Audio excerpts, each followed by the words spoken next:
ഒരു ഭരണം തൂത്തെറിഞ്ഞ സന്തോഷം നിങ്ങൾക്ക് ഏറ്റവും കൂടുതൽ കാണണമെങ്കിൽ തിരുവനന്തപുരത്ത് നമ്മുടെ KPCC ആസ്ഥാനത്തെത്തണം. അവിടെ ഒരുപാട് പ്രവർത്തകർ ഇപ്പോൾ ആഹ്ലാദത്തിൽ ഇങ്ങനെ നിറഞ്ഞു നിൽക്കുകയാണ്. ആഹ്ലാദം നിറഞ്ഞു തുളുമ്പുന്നു എന്നൊക്കെ പറയുന്ന ആ ഒരു കാഴ്ച നമുക്കിവിടെ കാണാം. ഇവിടെ വൈഷ്ണവ് സുരേഷ് ഉണ്ട്. നമുക്ക് വൈഷ്ണവ് സുരേഷിനെ പരിചയമുണ്ട്. കോർപ്പറേഷൻ തദ്ദേശ തെരഞ്ഞെടുപ്പിൽ നിന്ന ആളാണ്. ഏറ്റവും കൂടുതൽ എനിക്ക് തോന്നുന്നു ഈ തെരഞ്ഞെടുപ്പിൽ ഒരു സ്ഥാനാർത്ഥിയായപ്പോൾ ഏറ്റവും കൂടുതൽ അപമാനിക്കപ്പെട്ടത് പിണറായി സർക്കാരിൽ നിന്നും LDF പ്രവർത്തകരിൽ നിന്നുമാണ് അല്ലേ? അതുകൊണ്ട് തന്നെ ഈ സന്തോഷം പറഞ്ഞറിയിക്കാനാവാത്തതായിരിക്കും. എങ്ങനെ പ്രതികരിക്കും? അതെ, തീർച്ചയായും. കാരണം നിങ്ങൾക്ക് തന്നെ കാണാൻ കഴിയുന്നുണ്ടാവും 103 സീറ്റുകൾ നേടി നിൽക്കുകയാണ് UDF.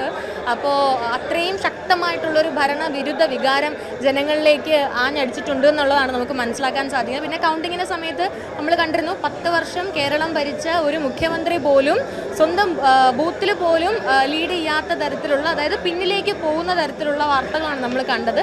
അപ്പോൾ ശരിക്കും ജനങ്ങൾക്ക് ഈ ഭരണത്തെ മടുത്തു, LDF സർക്കാരിനെ മടുത്തു എന്നുള്ളത് തന്നെയാണ് നമ്മൾ ഇതുകൊണ്ട് വിലയിരുത്തുന്നത്. പക്ഷേ ഇതൊരു നമുക്കറിയാം, ഇപ്പോൾ ഞാനൊക്കെ ഇപ്പോൾ ഒരു 10-25 വർഷം മുൻപ് നമ്മൾ ഈ നോക്കുന്ന സമയത്ത് ഒരു തവണ LDF വരുന്നു, ഒരു തവണ UDF വരുന്നു, അങ്ങനെയായിരുന്നു. ഇപ്പോഴാണ് ഈ 10 വർഷം അടുപ്പിച്ച് LDF വന്നത്.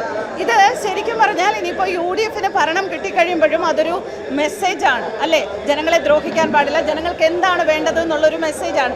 എന്ത് തോന്നുന്നു, ആ രീതിയിൽ കോൺഗ്രസിന്റെ ഭരണം മാറ്റേണ്ടതായിട്ടുണ്ടോ, മെച്ചപ്പെടുത്തേണ്ടതായിട്ടുണ്ടോ? അല്ല, ഈ പറഞ്ഞ പോലെ നേരത്തെ ഉമ്മൻചാണ്ടി സർക്കാർ ഇരുന്നപ്പോൾ പോലും അദ്ദേഹം ജനങ്ങളോട് കാണിച്ച, അല്ലെങ്കിൽ അദ്ദേഹം ജനങ്ങളോട് അത്രയധികം ഇഴുകി ചേർന്ന് നിന്നൊരു മനുഷ്യനാണ്. അപ്പോൾ അതിൻ്റെതായിട്ടുള്ള ജനപിന്തുണ അദ്ദേഹത്തിലൂടെ നമ്മൾ കണ്ടതാണ്, നമ്മളെല്ലാവരും അത് സാക്ഷിയായതാണ്. അപ്പോൾ അതുകൊണ്ട് UDF സർക്കാരിൽ നിന്ന് ഒരിക്കലും അങ്ങനെ ജനങ്ങൾക്കെതിരെ വരുന്നൊരു പ്രവൃത്തി ഉണ്ടാകില്ല. പിന്നെ ഈ പറഞ്ഞ പോലെ ശ്രീ പിണറായി വിജയൻ നമ്മുടെ കേരളത്തിലെ മനുഷ്യരോട്, ജനങ്ങളോട്, സാധാരണക്കാരോട് കടക്ക് പുറത്ത് എന്ന് പറഞ്ഞതുപോലെ ഇന്ന് കേരളത്തിലെ ജനങ്ങൾ അദ്ദേഹത്തോട് വീട്ടിലിരുന്നോളാൻ പറയുന്ന ഒരു സാഹചര്യമാണ്. ശരിക്കും അത് ഞാൻ നേരത്തെ പറഞ്ഞില്ല, നമ്മുടെ മനസ്സുകളിൽ ഈ ഭരണവിരുദ്ധ വികാരം എത്രത്തോളം ആഞ്ഞടിച്ചിട്ടുണ്ടെന്നുള്ളതാണ് നമുക്ക് മനസ്സിലാക്കാൻ പറ്റുന്നത്. ശരിക്കും തെരഞ്ഞെടുപ്പ് അടുത്ത സമയത്ത് അത് ഇതിനൊക്കെ നിമിത്തമാകുന്ന ചില വാക്കുകൾ അദ്ദേഹത്തിൻ്റെ വായിൽ നിന്ന് തന്നെ വന്നു അല്ലേ? അതുകൊണ്ട് തന്നെ കടക്കുപുറത്ത് എന്ന് പറഞ്ഞതുപോലെ തന്നെ ജനങ്ങൾക്ക് ഇപ്പോൾ പറയാനുള്ള ഒരു അവസരമായി. എന്തായാലും വൈഷ്ണയുടെ മുഖത്ത് സന്തോഷം നിറഞ്ഞു നിൽക്കുകയാണ്. ആ സന്തോഷം ഇവിടെ ഓരോ പ്രവർത്തകരിലും ഉണ്ട്. വൈഷ്ണ ഇളം തലമുറക്കാരിയാണ്. ആ ഇളം തലമുറക്കാർക്ക് ഇത്രയും സന്തോഷമുണ്ടെങ്കിൽ എന്തായിരിക്കും മുതിർന്ന ആൾക്കാർക്ക് ഉണ്ടാവുക? അപ്പോൾ എന്തായാലും ഞങ്ങളെല്ലാവരും ഇനി കോൺഗ്രസിൻ്റെ ഭരണത്തിൽ സുരക്ഷിതരാണ് എന്ന വിശ്വാസമാണ് ഞങ്ങൾക്കും. നിങ്ങൾക്കും എല്ലാ ആശംസകളും.